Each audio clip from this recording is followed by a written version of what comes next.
Over the past 3 years, Syria's Air Force has rained death on more than 21,000 civilians. Their bodies ripped apart by exploding barrel bombs, missiles dropped on homes, businesses, bus stops, even hospitals. These war crimes have been well documented. Not so the part played by the shadowy world of offshore finance. Behind the scenes, companies using offshore tax havens were accused of supplying fuel to the Syrian Air Force. In 2014, multiple governments, including the UK and US, issued bans on doing business with these companies. But now, a new global investigation has revealed that a Panamanian firm helped these companies operate as attacks in Syria continued.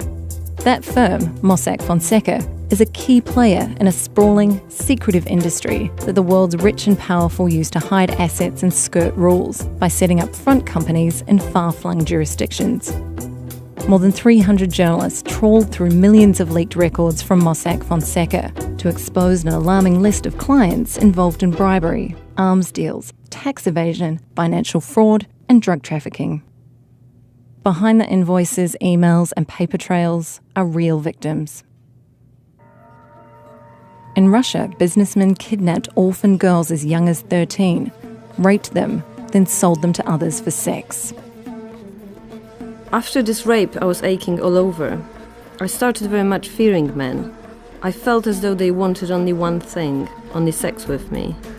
When I was taken into a foster home, I felt as though my foster father would rape me if I'm left alone with him. One of the alleged ringleaders was a client of Mossack Fonseca's. When the firm discovered their client was a pedophile, they decided they were not legally obliged to report his offshore business activities to authorities. In Uganda, a company that wanted to sell a prospective oil field paid Mossack Fonseca to help it avoid $400 million in taxes. It was simple paperwork. The company's address was changed from one tax haven to another. In a country where 1 in 3 people live on less than $1.25 a day, $400 million represents more than the government's annual health budget. Uganda spent years in court trying to force the company to pay its taxes. Meanwhile, hospitals in the shadow of the oil field lacked funds for even the most basic equipment. Patients slept on floors. They were asked to bring their own medical supplies, like sterile gloves and cotton balls. It was a surprise to me because I expected all this equipment to be at the health centre. When all these things are not there, nurses say we cannot work on you. At times, we are forced to leave and return home unattended to. Some women have lost their lives and babies. Uganda ranks among the worst 10 countries in the world for high maternal, newborn and child mortality rates due to a lack of access to good healthcare. The offshore industry has recently come under fire for enabling dubious activities like these. But firms like Mossack Fonseca have helped clients continue to operate behind a veil of secrecy.